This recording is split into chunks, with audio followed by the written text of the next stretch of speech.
Being an inventor requires, because the world is so complicated, you have to be a domain expert. I mean, in a way, even if you're not at the beginning, you have to learn enough so that you become a domain expert. But the danger is once you become a domain expert, you can be trapped by that knowledge.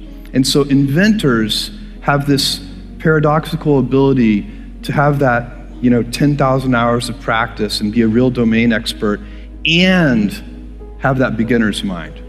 Have that look at it freshly, even though they know so much about the domain. And that's the key to inventing. You have to have both. And I think that is intentional. I think all of us have that inside of us, and we can all do it, but you have to be intentional about it. You have to say, yeah, I am going to become an expert, and I'm going to keep my beginner's mind. You can't skip steps. You have to put one foot in front of the other. Things take time. There are no shortcuts, and but you want to do those steps with passion and ferocity. It's easy to have ideas. It's very hard to turn an idea into a successful product.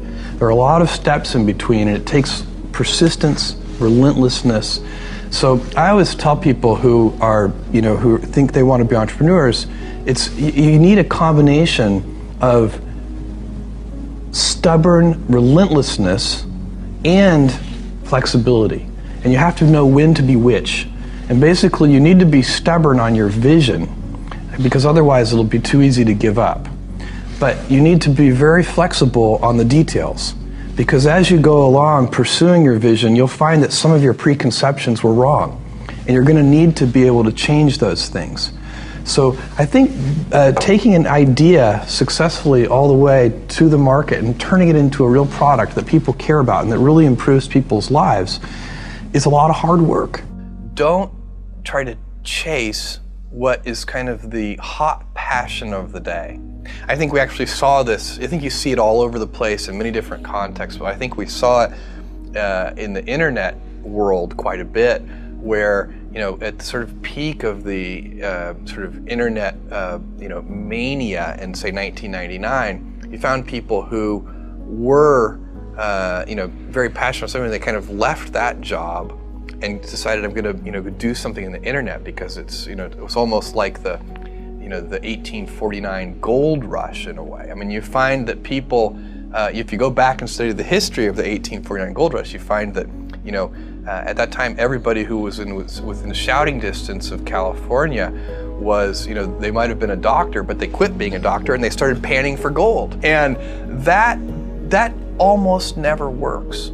And even if it does work, according to some metric, financial success or whatever it might be, I suspect it leaves you ultimately unsatisfied. So you really need to be very clear with yourself.